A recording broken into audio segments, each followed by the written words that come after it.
कि बिहार के अंदर जो तो राजनीतिक बिसात बिछ चुकी है और इस बिसात के अंदर कई छोटे बड़े नेता जो तो अपनी रोटियां सेकने की तैयारी में लगे हुए हैं। इसी तरह से ऑल इंडिया मजलिस इत्तेहादुल मुस्लिमीन की भी अगर बात करें तो सीमांचल की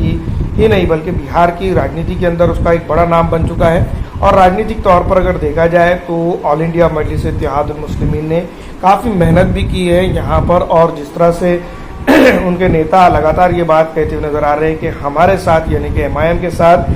जो तो आरजेडी ने गठबंधन कर लेना चाहिए, लेकिन जिस तरह से आरजेडी और उसके अदर जो तो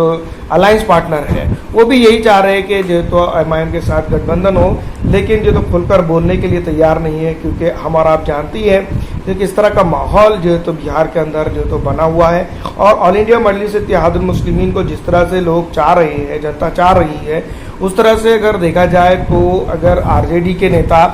और एमआईएम के नेता के अंदर कोलैबोरेशन जो है तो इस स्थान पे हो जाता है कि यहाँ पर जो है तो बदलाव की लहर चल पड़ती है, तो कहीं ना कहीं ये बात हम जरूर कह सकते हैं कि इस बार जो है तो बदलाव के साथ ऑल इंडिया मजलिस इत्तेहादुल मुस्लिमीन को इसका पूरा बेनिफिट होगा। वहीं एमआईएम के नेता अख्तर इमान साहब ने ये बात भी जरूर कही है कि अगर कभी उनको उनकी पॉलिटिकल पार्टी को मतलब ये है कि अगर साथ में नहीं लिया जाता है तो वो एक बड़ा आंदोलन करेंगे। और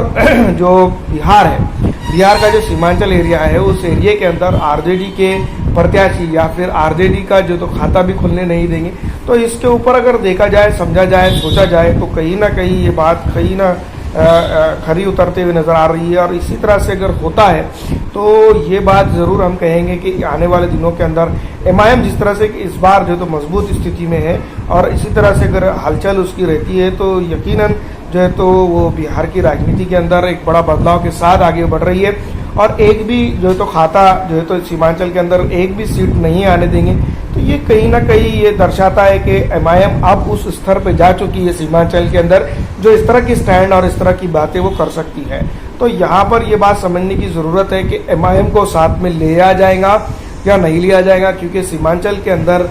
जिस तरह से एमआईएम को चाहने वाले हैं वो तमाम तर जनता है। और जनता की बात अगर करें तो जनता ये सब कुछ जानती है कि किस तरह से आरजेडी ने जो है तो उसके 4 विधायकों को तोड़ा और किस तरह से जो है तो साथ में मिलाकर जो है तो आरजेडी ने